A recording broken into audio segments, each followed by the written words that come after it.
ಈ ಫ್ಯಾಮಿಲಿ ಅವರು ಕಿರುಕುಳಗಳು ಕೊಡ್ತಾ ಇರ್ತಾರೆ ಮನೆಯಲ್ಲಿ, ಅತ್ತೆ ಮಾವ ಆಗಿರ್ಬೋದು, ಮೈದನ ನಾದ್ನಿ ವಾರ್ಗಿತಿ ಈ ತರದ ಸಮಸ್ಯೆಗಳಿರುತ್ತೆ ಅಂತ. ಈಗ ಸೊಸೆ ಜೋರಾಗಿದ್ದು ಅತ್ತೆ ಮಾವನ್ನ ಗೋಳು ಹಿಡ್ಕೊಳ್ತಾ ಇರ್ತಾರೆ, ಅವ್ರು ಏನ್ ಮಾಡ್ಬೇಕು ಅದು ಕೂಡ ಸಾಕಷ್ಟು ಉದಾಹರಣೆಗಳು ನಮಗ್ ಬಂದಿದೆ, ನಾವು ನೋಡಿದೀವಿ ನಮ್ಮ ಸರ್ಕಲ್ ನಲ್ಲಿ. ಸೊ ಇದಕ್ಕೂ ಕೂಡ ರೆಮಿಡಿ ಬೇಕಾಗತ್ತೆ. ಇವ್ರೆಂತವ್ರು ಅಂತಂದ್ರೆ ತುಂಬಾ ಮುಗ್ಧರು, ಮತ್ತೊಂದು ಕಡೆ ಗಂಡ ಕೂಡ ಬಹಳಷ್ಟು ಮುಗ್ಧ. ಅತ್ತೆಯನ್ನ ಮಾವನನ್ನ ಗಂಡರನ್ನ ಕಂಟ್ರೋಲ್ ತರ್ತಾಳೆ ಅಂತಂದ್ರೆ ಆಕೆ ಅವರ ಕುಟುಂಬವನ್ನ ಇಲ್ಲಿ ತನಕ ಎಷ್ಟು ಚೆನ್ನಾಗಿ ರಕ್ಷಣೆ ಮಾಡಿಕೊಂಡು ಬಂದ್ರು ಅಂತಂದ್ರೆ ಅಷ್ಟು ಚೆನ್ನಾಗಿ ಕಾಪಾಡ್ಕೊಂಡು ಬಂದ್ರು. ಈಕೆಯ ಆರ್ಭಟಕ್ಕೆ ಅಕ್ಕಪಕ್ಕದ ಮನೆಯವರಿಗೆ ಭಯ ಆಗುತ್ತೆ. ಅಹಂಕಾರವನ್ನ ಮೊದಲು ಬಿಡಬೇಕು. ಈ ಸಂಸಾರಗಳೇ ಹಾಗೆ, ಹೊರಗಡೆ ದುಡಿಯೋದು ಒಂದು ತಲೆನೋವಾದ್ರೆ ಮನೆಗೆ ಬಂದ್ರೆ ಅದರ ಎರಡರಷ್ಟು ತಲೆನೋವಿರುತ್ತೆ. ಸನ್ಯಾಸಿ ಆಗಿರುವವನು ಹುಲಿಯ ಚರ್ಮದ ಮೇಲೆ ಮಲಗ್ತಾನೆ, ಸಂಸಾರಿ ಆಗಿರುವವನು ಹುಲಿ ಜೊತೆಯಲ್ಲಿ ಮಲಗ್ತಾನೆ. ನಮಸ್ಕಾರ, ಶುಭೋದಯ ಪ್ರೀತಿಯ ವೀಕ್ಷಕರೆಲ್ಲರಿಗೂ ಸಂಕಲ್ಪ ಸಿದ್ಧಿ ಕಾರ್ಯಕ್ರಮಕ್ಕೆ ಆತ್ಮೀಯ ಪ್ರೀತಿಯ ಸ್ವಾಗತ ಹೇಳ್ತಾ ಇರೋದು ನಾನು ಅನುಷಾ. ಮೊದಲನೇ ಬಾರಿ ನಮ್ಮ ಚಾನೆಲ್ ವೀಕ್ಷಿಸ್ತಾ ಇದ್ದೀರಾ ಅಂತಂದ್ರೆ ಈಗಲೇ ನಮ್ಮ ಚಾನೆಲ್ನ ಸಬ್ಸ್ಕ್ರೈಬ್ ಮಾಡಿ, ನಮ್ಮ ವಿಡಿಯೋಸ್ನ ಲೈಕ್ ಮಾಡಿ. ಇನ್ನು ಪ್ರತಿಯೊಂದು ವಿಡಿಯೋಸಲ್ಲಿ ಕೂಡ ಸಾಕಷ್ಟು ಉಪಯುಕ್ತವಾಗಿರುವಂಥ ವಿಚಾರಗಳು, ವೇದ ಶಾಸ್ತ್ರ, ಪುರಾಣ, ಜ್ಯೋತಿಷ್ಯ, ವಾಸ್ತು, ಯಾವುದೇ ರೀತಿಯಾಗಿರುವಂತಹ ಸಮಸ್ಯೆಗಳಿದ್ದಲ್ಲಿ ಹೇಗೆ ನಾವು ಸರಳವಾಗಿರುವಂಥ ರೆಮಿಡೀಸ್ನ ಮಾಡಿಕೊಂಡು ಆ ಒಂದು ತೊಂದರೆಗಳಿಂದ ಹೊರಗಡೆ ಬರ್ಬೋದು ಅಂತ ಪ್ರತಿಯೊಂದು ವಿಡಿಯೋಸಲ್ಲಿ ಕೂಡ ತಿಳಿಸ್ಕೊಡುವಂತಹ ಸ್ಪಿರಿಚುವಲ್ ಗುರು ಡಾಕ್ಟರ್ ವಿಷ್ಣುದತ್ತ ಗುರುಜಿ ಅವರಿದ್ದಾರೆ. ಬನ್ನಿ ಗುರುಗಳನ್ನ ಇವತ್ತಿನ ಕಾರ್ಯಕ್ರಮಕ್ಕೆ ಬರ್ಮಾಡ್ಕೊಳ್ಳೋಣ. ನಮಸ್ತೆ ಗುರುಗಳೇ, ಕಾರ್ಯಕ್ರಮಕ್ಕೆ ಭಕ್ತಿಯ ಸ್ವಾಗತ. ಗುರುಗಳೇ, ಮೊನ್ನೆ ಒಂದು ವಿಡಿಯೋನಲ್ಲಿ ನಾನು ನಿಮ್ಮನ್ನು ಪ್ರಶ್ನೆ ಕೇಳಿದ್ದೆ. ಎಲ್ಲೋ ಒಂದು ಕಡೆ ಹೆಣ್ಣು ಮಕ್ಕಳಿಗೆ ಸಾಕಷ್ಟು ಈ ಫ್ಯಾಮಿಲಿ ಅವರು ಕಿರುಕುಳಗಳು ಕೊಡ್ತಾ ಇರ್ತಾರೆ ಮನೆಯಲ್ಲಿ, ಅತ್ತೆ ಮಾವ ಆಗಿರ್ಬೋದು, ಮೈದನ ನಾದ್ನಿ ವಾರ್ಗಿತಿ ಈ ಥರದ ಸಮಸ್ಯೆಗಳಿರುತ್ತೆ ಅಂತ. ನನ್ನನ್ನು ಯಾರೋ ಕೇಳಿದ್ರು, ನೀವು ಆ ಪ್ರಶ್ನೆ ಮಾತ್ರ ಇಟ್ರಿ, ಅದೇ ವಯಸ್ ವರ್ಷ. ಈಗ ಸೊಸೆ ಜೋರಾಗಿದ್ದು ಅತ್ತೆ ಮಾವನ್ನ ಗೋಳು ಹಿಡ್ಕೊಳ್ತಾ ಇರ್ತಾರೆ, ಅವ್ರು ಏನು ಮಾಡಬೇಕು ಅದು ಕೂಡ ಸಾಕಷ್ಟು ಉದಾಹರಣೆಗಳು ನಮಗೆ ಬಂದಿದೆ, ನಾವು ನೋಡಿದ್ದೀವಿ ನಮ್ಮ ಸರ್ಕಲ್ನಲ್ಲಿ. ಸೊ ಇದಕ್ಕೂ ಕೂಡ ರೆಮಿಡಿ ಬೇಕಾಗತ್ತೆ. ಅದಕ್ಕೆ ಈ ಥರ ಏನಾದರೂ ಸೊಸೆ ಕಿರುಕುಳ ಕೊಡ್ತಾ ಇದ್ರೆ ಹಿರಿಯರಿಗೆ, ಅತ್ತೆ ಮಾವ ತಂದೆ ತಾಯಿ ಸ್ಥಾನದಲ್ಲಿರೋರಿಗೆ, ಅವ್ರು ಆ ಸಮಸ್ಯೆಯಿಂದ ಹೊರಗಡೆ ಬಂದು ಅವ್ರ ಸೊಸೆ ಒಳ್ಳೆ ರೀತಿಯಲ್ಲಿ ನಡ್ಕೊಳ್ಬೇಕು, ಒಳ್ಳೆ ರೀತಿಯಲ್ಲಿ ಇರಬೇಕು ಅಂತಂದರೆ ಏನಾದರೂ ರೆಮಿಡಿ ಮಾಡ್ಕೊಳ್ಬೋದಾ ಗುರುಗಳೇ? ಒಟ್ಟಾರೆ ಅವತ್ತೇ ಹೇಳಬೇಕಾಗಿತ್ತೇನೋ ಇದನ್ನು ಕೂಡ. ಓಂ ವಿಶ್ವಸ್ಮೈ ನಮಃ. ನನ್ನ ಪ್ರೀತಿಯ ಬಂಧುಗಳೇ, ನಿಜ ನೀವು ಕೇಳಿದ್ದು 100ಕ್ಕೆ 100 ಸತ್ಯ. ಕೆಲವೊಂದು ಮನೆಗಳಲ್ಲಿ ಪಾಪ ಈ ಅತ್ತೆ ಮತ್ತು ಮಾವ ಇದರಲ್ಲ, ಇವರೆಂಥವ್ರು ಅಂತಂದರೆ ತುಂಬ ಮುಗ್ಧರು, ಮತ್ತೊಂದು ಕಡೆ ಗಂಡ ಕೂಡ ಬಹಳಷ್ಟು ಮುಗ್ಧ. ಎಷ್ಟು ನಾನೇ ನೋಡಿದ ಹಾಗೆ ಒಂದು ಹೆಣ್ಣುಮಗು ಮಾತ್ರ ಅತ್ತೆಯನ್ನು ಮಾವನನ್ನು ಗಂಡರನ್ನು ಕಂಟ್ರೋಲ್ ತರ್ತಾಳೆ ಅಂತಂದರೆ ಆಕೆ ಈ ಹಿಂದೂ ಧರ್ಮದಲ್ಲಿ ಇದ್ದುಕೊಂಡು ಕ್ರಿಶ್ಚಿಯನ್ ಧರ್ಮಕ್ಕೂ ಹೋಗ್ತಾಳೆ. ಎರಡು ಕಡೆ ನೀವಿರಿ, ನಾನು ಪ್ರೀತಿಸಿ, ಎಲ್ಲ ಧರ್ಮವನ್ನು ಪ್ರೀತಿಸಿ, ಅಭ್ಯಂತರ ಇಲ್ಲ. ಆದರೆ ಒಂದು ಕಾಲು ಈ ಕಡೆ, ಒಂದು ಕಾಲು ಆ ಕಡೆ, ಹೆಂಗೆ ಸಾಧ್ಯ ಆಗುತ್ತೆ ನಿಮ್ಮ ಪಯಣ? ಅದಕ್ಕಾಗಿ ಆಕೆ ಏನು ಗೊತ್ತಾ, ಎಂಥ ಆರ್ಭಟ ಮಾಡ್ತಾಳೆ ಅಂತಂದರೆ, ಅವಳು ಮನೇಲಿದ್ದರೆ ಈ 3 ಜನ ಭಯಪಡ್ತಾರೆ. ಗಂಡ ಒಳ್ಳೆ ಬಿಸ್ನೆಸ್ ಮ್ಯಾನ್, ಅತ್ತೆ ಮಾವ ಅವರ ಕುಟುಂಬವನ್ನು ಇಲ್ಲಿ ತನಕ ಎಷ್ಟು ಚೆನ್ನಾಗಿ ರಕ್ಷಣೆ ಮಾಡಿಕೊಂಡು ಬಂದರು ಅಂತಂದರೆ ಅಷ್ಟು ಚೆನ್ನಾಗಿ ಕಾಪಾಡ್ಕೊಂಡು ಬಂದರು. ಈಕೆಯ ಆರ್ಭಟಕ್ಕೆ ಅಕ್ಕಪಕ್ಕದ ಮನೆಯವರಿಗೆ ಭಯ ಆಗುತ್ತೆ, ಅಷ್ಟು ಆರ್ಭಟ ಮಾಡ್ತಾಳೆ. ಅಂಥವರು ಇದ್ದಾರೆ, ಎಂತ ಮಾಡೋದು? ಹೀಗೆಲ್ಲ ಇರುವಾಗ ಇನ್ನೂ ಕೆಲವರು ಇದ್ದಾರೆ ಪಾಪ, ಬಿಡಿ, ಬಹಳಷ್ಟು ಇದ್ದಾರೆ.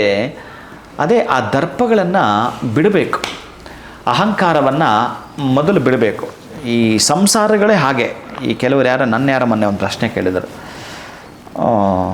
ಅದು ನಿಮ್ಮ ಮಾವನದ್ದೇ. ನಾನು ಅದನ್ನೇ ಹೇಳಿದೆ.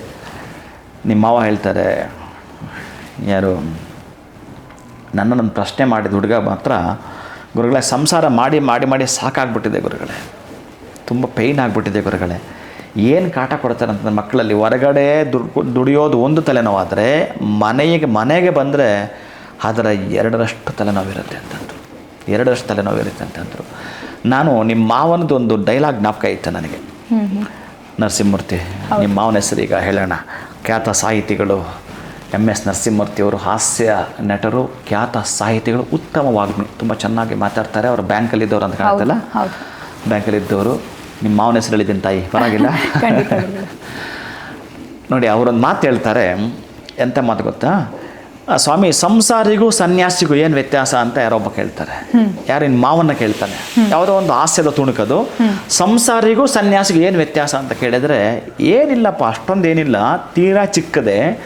ಈ ಸನ್ಯಾಸಿ ಆಗಿರುವವನು ಹುಲಿ ಚರ್ಮದ ಮೇಲೆ ಮಲಗ್ತಾನೆ, ಸನ್ಯಾಸಿ ಆಗಿರುವವನು ಹುಲಿಯ ಚರ್ಮದ ಮೇಲೆ ಮಲಗ್ತಾನೆ, ಸಂಸಾರಿ ಆಗಿರುವವನು ಹುಲಿ ಜೊತೆಯಲ್ಲಿ ಮಲಗ್ತಾನೆ.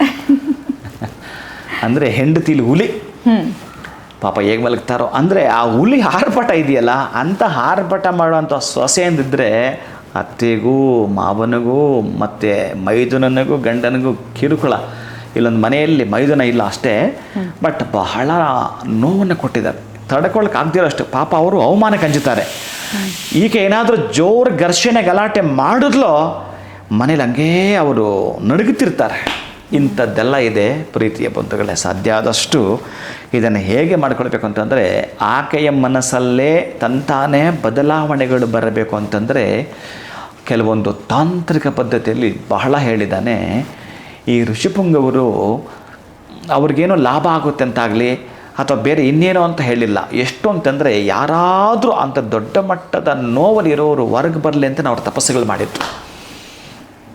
ಅಂತಹ ತಪಸ್ಸಿನ ಶಕ್ತಿಯಿಂದ ನಮಗೆಲ್ಲ ಏನು ದಾರಿ ಹೇರಿದ್ರೋ ಇದು ಒಂದು ಗಮನಿಸಿದರೆ 4-5 ವರ್ಷಗಳಿಂದ ನೋವು ಪಟ್ಟಿರ್ತಾರಲ್ಲ, ಈ ಸಣ್ಣ ರೆಮಿಡಿ ಮಾಡಿಕೊಂಡ್ರೆ ಈ ಸೊಸೆ ಅನ್ನುವವಳು ಅವಳಿಗೆ ಏನು ಬದಲಾವಣೆ ಕಾಣಿಸುತ್ತೆ ಅಂತಂದರೆ, ಇನ್ಯಾರೋ ಮನೆಯಲ್ಲಿ ಆ ಸೊಸೆ ಆ ಕುಟುಂಬದ ಜೊತೆಗೆ ನಡ್ಕೊಳ್ತಾ ಇರ್ತಕ್ಕಂಥ ವಿದ್ಯೆ ವಿನಯವನ್ನು ನೋಡ್ತಾನೇ ಇರ್ತಾಳೆ. ಯಾವಾಗ ಈ ರೆಮಿಡಿ ಮಾಡಿಕೊಂಡಾಗಿಂದ. ಅದಕ್ಕೆ ಮೊದಲು ನೋಡಿರ್ತಾಳೆ ಅವರನ್ನು, ಎಷ್ಟು ಸಂಪನ್ನವಾಗಿ ನಡ್ಕೊಳ್ತಾಳೋ, ಎಷ್ಟು ಸಾತ್ವಿಕ ಸ್ವಭಾವದಿಂದ ನಡ್ಕೊಳ್ತಾಳೋ, ಎಷ್ಟು ಸಂಯಮದಿಂದ ನಡ್ಕೊಳ್ತಾಳೋ ನೋಡಿರುತ್ತಾಳೆ. ಆದರೂ ಆಕೆ ಬದಲಾಗಿರೋದಿಲ್ಲ. ಈ ರೆಮಿಡಿಯನ್ನೇನಾದರೂ ಮಾಡಿಕೊಂಡ್ರೆ ಬಹುಶಃ ಎಲ್ಲಿಯಾದರೂ ಅವಳು ಬೇರೆ ಪ್ರಾಂತ್ಯಕ್ಕೆ ಹೋದರೆ ಅವರ ಫ್ರೆಂಡ್ಸ್ ಜೊತೆಗೋ ಅಥವಾ ಪಕ್ಕದ ಮನೆಯವರ ಎಲ್ಲಾದರೂ ಒಂದು ಫಂಕ್ಷನ್ಗೋ ಇನ್ನಿತರೆ ಕ್ಷೇತ್ರಗಳಿಗೆ ಹೋದರೆ ಅಲ್ಲೆಲ್ಲ ಕೆಲವು ಕುಟುಂಬಗಳೇ ಕಾಣಿಸ್ತವೆ.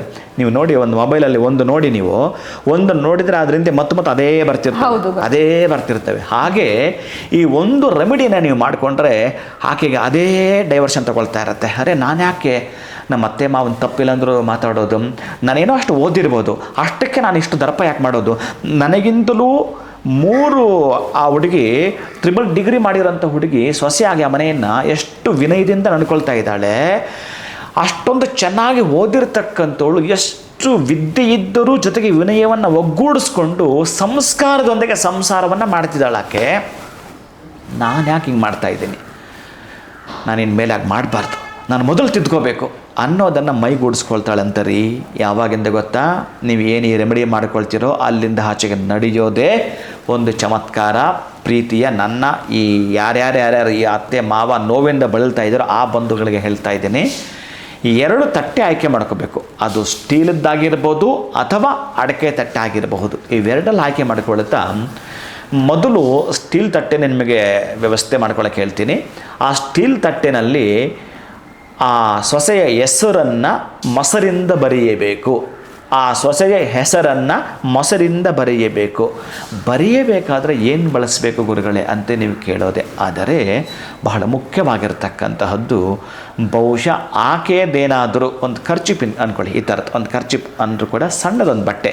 ಈ ಬಟ್ಟೆಯನ್ನು ನೀವು ಸ್ವಲ್ಪ ಕಟ್ ಮಾಡಿಕೊಂಡು ನೀವೇನಾದರೂ ಕುಂಕುಮವನ್ನು ಅದನ್ನು ಕಲಿಸ್ಲಿಕ್ಕೆ ಬಳಸ್ಕೊಳ್ತೀರಲ್ಲ, ಆ ರೀತಿಯಾಗಿ ಒಂದು ಯಾವುದಾದ್ರೂ ಕಡ್ಡಿ ಆಗಿರೋದು, ಆ ಕಡ್ಡಿಗೆ ಆಕೆಯ ಬಟ್ಟೆಯನ್ನೇ ಸುತ್ತುಕೊಂಡು ಆ ಮೊಸರಿಂದ ಆ ಹೆಸರನ್ನು ಬರೆಯಬೇಕು ತಟ್ಟೆಯಲ್ಲಿ. ಆಮೇಲೆ ನಿಮ್ಮ ಮನೆಯಲ್ಲಿ ಎಷ್ಟು ಜನ ಸದಸ್ಯರಿದ್ದೀರಿ, ಆ ಸದಸ್ಯ ಸಂಖ್ಯೆ ಒಂದು 5 ಜನ ಅಥವಾ 4 ಜನ ಅಂದ್ಕೊಳ್ಳಿ. 4 ಅಂತಂದರೆ ಈ ಹೆಸರಿಗೆ ಮೊದಲು 4 ಸಂಖ್ಯೆ ನಮೂದಿಸಿ, ಈ ಹೆಸರು ಆದಮೇಲೆ 4 ನಮೂದಿಸಿ, ಅದರ ಮೇಲೆ ಮತ್ತು ಕೆಳಗೆ ಬರೆಯುವಂಥದ್ದು. 5 ಇದ್ದರೆ 5 ಬರೆಯುವಂಥದ್ದು. ಇಷ್ಟು ಮಾತ್ರ ಮಾಡಿರ್ತೀರಿ. ಅದರ ಮೇಲೆ ಬೆಲ್ಲ ಪುಡಿ ಮಾಡಿಕೊಂಡು ತಟ್ಟೆ ತುಂಬ ಬೆಲ್ಲ ಹಾಕಬೇಕು. ನೀವು ಕಡಿಮೆ ಹಾಕಬಾರ್ದು, ಇಲ್ಲಿ ಬೆಲ್ಲ ಸ್ವಲ್ಪ ಜಾಸ್ತಿ ತಟ್ಟೆ ತುಂಬಿಸಿರಬೇಕು. ಇದು ನೀವು ಮೊದಲು ಮಾಡ್ತಕ್ಕಂತಹದ್ದು. ಯಾವತ್ತಾದರೂ ಈ ಹಬ್ಬ ಹರಿದಿನಗಳು, ತುಂಬ ವಿಶೇಷ ದಿನಗಳು ಅಥವಾ ದಶಮಿಗೋ ಅಥವಾ ಪೌರ್ಣಿಮೆ ಅಮಾವಾಸ್ಯೆಗೋ ಈ ಕ್ರಿಯೆಯನ್ನು ಮಾಡಿಕೊಂಡ್ರೆ ಶೀಘ್ರವಾಗಿ ಕೈ ಹಿಡಿಯುವುದು. ಇನ್ನೊಂದು ತಟ್ಟೆಯಲ್ಲಿ, ಅದು ಸ್ಟೀಲ್ ತಟ್ಟೆನೂ ಆಗಬಹುದು ಅಥವಾ ಅಡಿಕೆ ತಟ್ಟೆ ಕೂಡ ಆಗಬಹುದು, ಆ ತಟ್ಟೆಯಲ್ಲಿ ಜೇನುತುಪ್ಪದೊಂದಿಗೆ ಹೆಸರನ್ನು ನಮೂದಿಸುವಂಥದ್ದು. ಸಂಖ್ಯೆಗಳು ಬರೀರಿ. ಅಲ್ಲಿ ಹಾಲು ಹಾಕುವಂಥದ್ದು ನೀವು.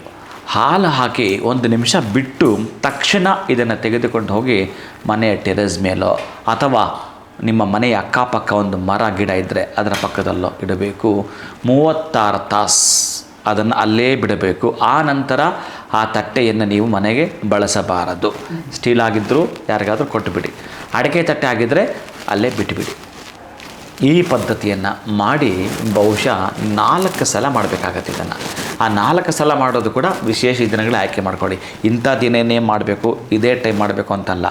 ಯಾಕಂದರೆ ಇದನ್ನು ಮಾಡುವಾಗ ಯಾರು ಹೆಸರು ಬರೀತಾ ಇರ್ತೀರೋ ಅವರು ಅಪ್ಪಿತಪ್ಪಿಯೂ ನೋಡಬಾರ್ದು. ಆಮೇಲೆ ಅವರ ಹೆಸರು ಬರೆಯೋದು, ಅವ್ರು ನೋಡೋದು, ಮೊದಲೇ ನಿಮ್ಮ ಮನೆಯಲ್ಲಿ ಹುಲಿ ಥರ ನಡ್ಕೊಳ್ಳೋದು, ಆಮೇಲೆ ಅವರ ಘರ್ಷಣೆಗೆ ನೀವು ಒಳಗಾಗೋದು ಮತ್ತು ಇನ್ನೊಂದು ಜಗಳ ಸ್ಟಾರ್ಟ್ ಆಗೋದು ಬೇಡವೇ ಬೇಡ. ಅದಕ್ಕಾಗಿ ಅವರೆಲ್ಲ ಇಲ್ಲದೇ ಇದ್ದಾಗ ಸೂಕ್ಷ್ಮ ಗಮನಿಸ್ಕೊಂಡು ಒಂದು 5-10 ನಿಮಿಷದಲ್ಲಿ ಮಾಡುವಂಥ ಪ್ರಯೋಗವಿದೆ. ಈ ಪ್ರಯೋಗವನ್ನು ಮಾಡಿಕೊಂಡರೆ 4 ಸಲ ಏನಾದರೂ ಮಾಡ್ತೀನಿ ಅಂದರೆ ಒಟ್ಟಾರೆ ಆ ಸಂಖ್ಯೆ ಅಷ್ಟು ಸಲ ಮಾಡಿದ್ರೂ ಅದ್ಭುತಗಳು ಜರುಗ್ತವೆ. ಆಕೆ ಅಲ್ಲಿಂದ ಎಚ್ಚೆತ್ಕೊಳ್ತಾಳೆ. ಅಷ್ಟು ಆನಂದವಾಗಿ ಮನೆ ಎಲ್ಲರನ್ನೂ ಕೂಡ ಒಗ್ಗೂಡಿಸ್ಕೊಳ್ತಾ ಒಟ್ಟಾರೆ ವಸುದೈವ ಕುಟುಂಬಕಂ, ಮನೆಯಲ್ಲಿ ಪ್ರೀತಿಯಿಂದ ಪ್ರೇಮದಿಂದ ಎಲ್ಲರನ್ನೂ ಕೂಡ ಅತ್ತೆ ಮಾವನವರಿಗೆ ಇಲ್ಲಿ ತನಕ ಗೌರವ ಕೊಟ್ಟಿರಲ್ಲ, ಅಲ್ಲಿಂದ ಗೌರವ ಕೊಡಲಿಕ್ಕೆ ಪ್ರಾರಂಭಿಸ್ತಾಳೆ.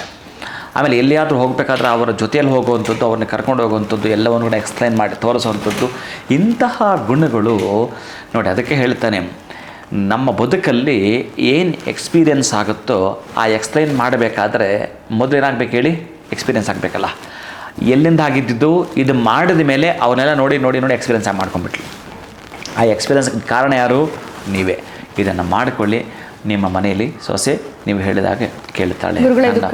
ಕಂಟಿನ್ಯೂಸ್ ಆಗಿ 4 ದಿನ ಮಾಡ್ಕೊಳ್ಳುವಂಥದ್ದು ಅಥವಾ ಒಂದೇ ತಿಂಗಳಲ್ಲಿ 4 ಬಾರಿ ಮಾಡಿದ್ರೆ ಸಾಕ? ಹೇಗೆ ಮಾಡ್ಕೋಬೇಕಾಗುತ್ತೆ? ಇಲ್ಲಿ ವಿಶೇಷ ದಿನಗಳು ಅಂತ ಹೇಳ್ತಾ ಇದ್ದೀನಿ ನಾನು.